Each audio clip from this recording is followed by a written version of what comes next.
Summer Olympics 2024 खत्म हो चुका है और इस बार भारत की परफॉर्मेंस डिसअपॉइंटिंग रही है। इस बार के ओलंपिक्स में हमने 6 मेडल, 8 सिल्वर और 5 ब्रॉन्ज जीते हैं। 240 करोड़ के देश में सिर्फ 6 मेडल आए और गोल्ड एक भी नहीं।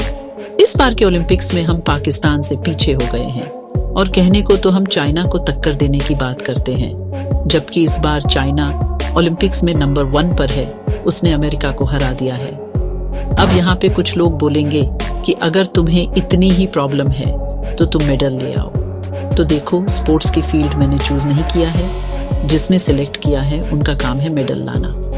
इस बार के ओलंपिक्स में भारत सरकार ने 470 करोड़ रुपए एथलीट्स पे खर्चा किया है और यह 470 करोड़ रुपए मेरे आपके टैक्स से गया है। तो हम टैक्स पे करके अपनी ड्यूटी निभा रहे हैं, पर हमारे एथलीट्स फेल होते जा रहे हैं।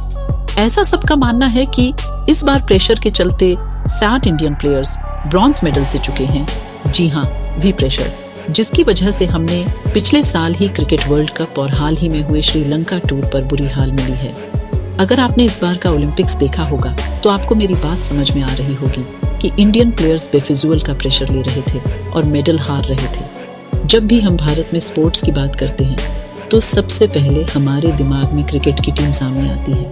ज्यादातर भारत के लोग क्रिकेट के अलावा और कोई स्पोर्ट्स नहीं देखते हैं। तो इसी सोच को बदलने के लिए और दूसरे स्पोर्ट्स में ध्यान देने के लिए सरकार ने कई प्रयास किए हैं। फिर उन खिलाड़ियों पे गवर्नमेंट इन्वेस्ट करती है, बेटर इक्विपमेंट्स प्रोवाइड करती है, बेस्ट फैसिलिटी प्रोवाइड करती है। इसके अलावा जो प्लेयर टॉप्स के तहत सिलेक्ट होते हैं उन्हें भारत सरकार हर महीने सैलरी भी देती है।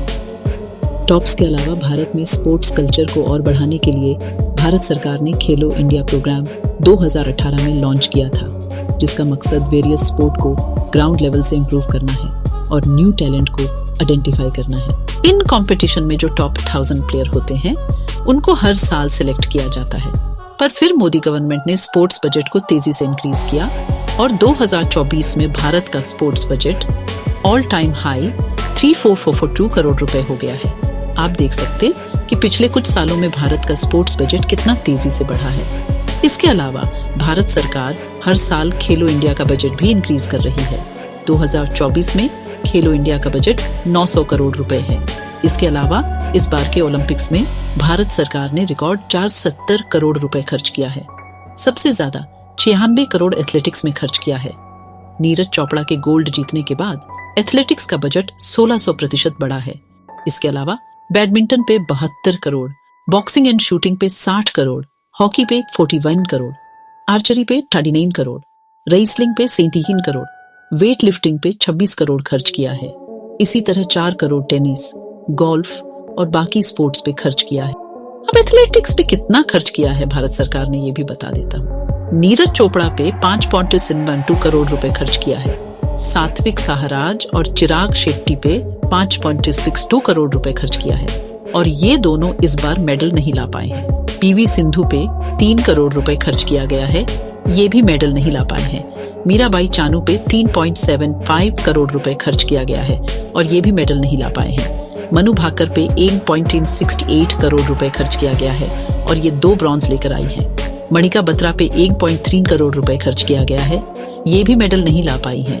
विनेश फोगाट पे भारत सरकार ने 70 लाख रुपए खर्च किया है और ये भी कंट्रोवर्सी का शिकार हुई। इस बार इंडिया 69 मेडल के लिए खेल रहे थे, जिसमें से नीरज चोपड़ा को छोड़ के सारे पुराने एथलीट्स मेडल लाने में फेल साबित हुए।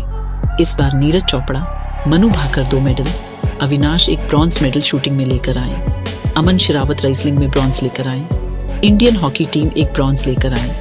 जबकि इस बार चाइना ने सबसे ज्यादा 57 मेडल जीते, जिसमें 26 गोल्ड, 10 सिल्वर और 21 ब्रॉन्ज हैं। इससे डबल मेडल तो चाइना इस बार के ओलंपिक्स में लाया है। अब देखो, अफसोस ये होता है कि पाकिस्तान का स्पोर्ट बजट 335 करोड़ है, जिसमें उससे 1 गोल्ड मिला है।